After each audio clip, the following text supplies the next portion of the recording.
Time for me to the end of this interview. That brings me to the question around if we're already seeing a bubble in the tech sector that is pushing valuations up, and perhaps how inflation is also impacting investment, which you talked about earlier. You talked about investments.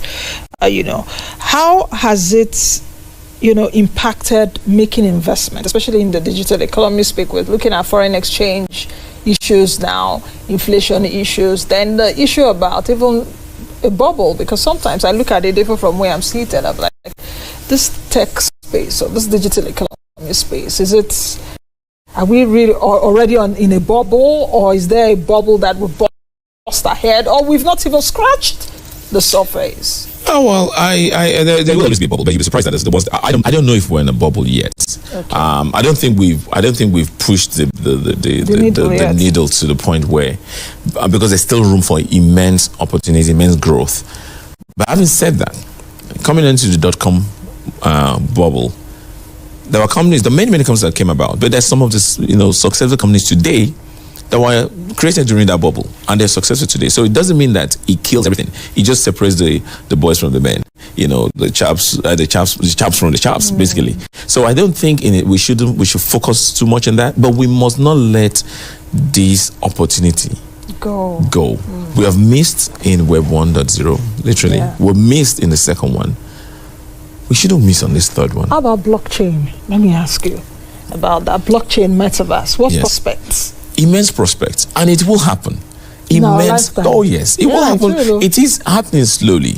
Yeah. Like I said, I'm in some conversations with different diverse people across the world, but Nigerians are part of that. And the Nigerians that left, there's one young lady in Scotland, and she's building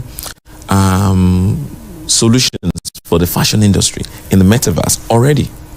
Maybe far-fetched for us in Nigeria, but there are use cases for the blockchain. I talked about the old land use.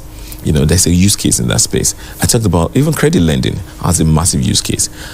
However, a whole lot must come together, because as a private sector, you don't have authority across we can build it over time, but the best person to build is public sector. Okay. Lastly, and I hope you can answer this in 30, because we've got to go 30 seconds. You've been in the public sector, senior special assistant to the president of technology. Now you're back to private sector, Foresight Group, CEO and founder. Yes. Lessons learned? Where would you rather be? I like where I am now, whereby I understand that there's no friend or foe here. This is about collaboration. This is about, we should quit pointing finger at them and saying, we need to speak truth to power though, but we shouldn't quit. It's not that, they're bad guys or we're good guys or the other way around. Even some private sector folks are, a bit capitalistic. But I think there needs to be collaboration. We need to work together. There must be collaboration between the two parties for us to win. And it has to be about Nigeria winning. It's about Nigeria.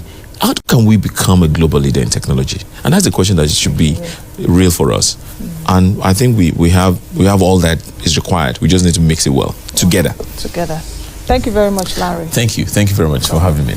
All right, I've been speaking with Larry Oshibona, who is the founder and chief executive officer of Foresight Group. He was also the former senior special assistant on technology to the president. That's the much we can take.